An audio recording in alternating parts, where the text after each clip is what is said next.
अस्सलाम वालेकुम दोस्तों, कैसे हैं आप लोग। उम्मीद है आप लोग अच्छे होंगे। दोस्तों, आप सबों का एक बार फिर से स्वागत है आपके अपने यूट्यूब चैनल एआरएम धमाल न्यूज़ में। दोस्तों, आपको बताता चलूं, दिल्ली की सियासी गलियारों में एआरएम पार्टी के टिकट के लिए हिंदू और मुस्लिम भाइयों की लंबी लंबी कतारें लगनी शुरू हो गई है और एआरएम पार्टी से चुनाव लड़ने के लिए दिल्ली की सियासी गलियारों में कई कद्दावर नेता कहने की बड़े बड़े नेता असदुद्दीन अवैसी साहब को दे रहे हैं उसकी पार्टी में शामिल होने को लेकर, और कहने की एक होड़ सी लगी है।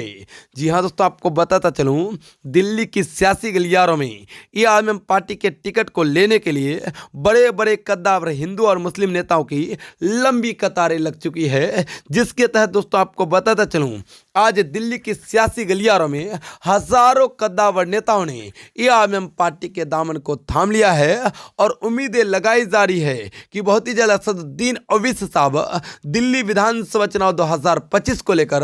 अपने प्रत्याशियों की दूसरी लिस्ट जारी कर देंगे। दोस्तों, पहली लिस्ट में असदुद्दीन अवैसी साहब ने एकमात्र उम्मीदवार का नाम का ऐलान किया है, जिनका कहने के नाम मुस्तफाबाद विधानसभा से डिक्लेयर किया गया है, और जो नेता है ताहिर हुसैन साहब, जिन्होंने अपने पूरे परिवार के संग एआरएम पार्टी में शमूलियत अख्तियार की है। और उम्मीदें लगाई जा रही है ओखला, शाहीन बाग और दीगर जगहों में अपने उम्मीदवारों को असदुद्दीन अवैसी बहुत ही जल्द उतारेंगे। और साथ ही दोस्तों आपको बताता चलूं, एक नई रणनीति के तहत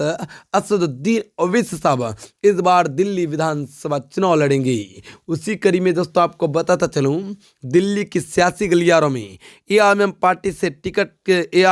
के टिकट से चुनाव लड़ने के लिए हिंदू और मुस्लिम भाइयों की लंबी लंबी कतारें लग चुकी है, जिन्हें देखकर विपक्षी दलों के खेमे में हलचल मचना शुरू हो गया है। दोस्तों, आपको बताता चलूं, असदुद्दीन अवैसी साहब का कहना है कि इस बार हमारी पार्टी ऑल इंडिया मजलिस इत्तेहादुल मुस्लिमीन दिल्ली की सियासी गलियारों में पूरे मजबूती के साथ और दमखम के साथ चुनाव लड़ने जा रही है, और हमारी पार्टी को हर हार में दिल्ली की आवाम कहने की प्यार देगी, दुलार देगी, और हमारी पार्टी इस बार दिल्ली की विधानसभा चुनाव 2025 में बड़ी जीत हासिल करेगी और सरकार में भी अहम भूमिका अदा करेगी। फिलहाल दोस्तों आपको बताता चलूं, बड़े बड़े कद्दावर नेताओं को असदुद्दीन अवैसी साहब ऑल इंडिया मजलिस इत्तेहादुल मुस्लिमीन में शामिल कर रहे हैं, और ऑल इंडिया मजलिस इत्तेहादुल मुस्लिमीन में शामिल कर उनको कहने की नए नए कार्यभार को भी असदुद्दीन अवैसी साहब सौंप रहे हैं। दोस्तों, असदुद्दीन अवैसी साहब की इस बड़ी रणनीति को लेकर आप क्या कुछ कहते हैं,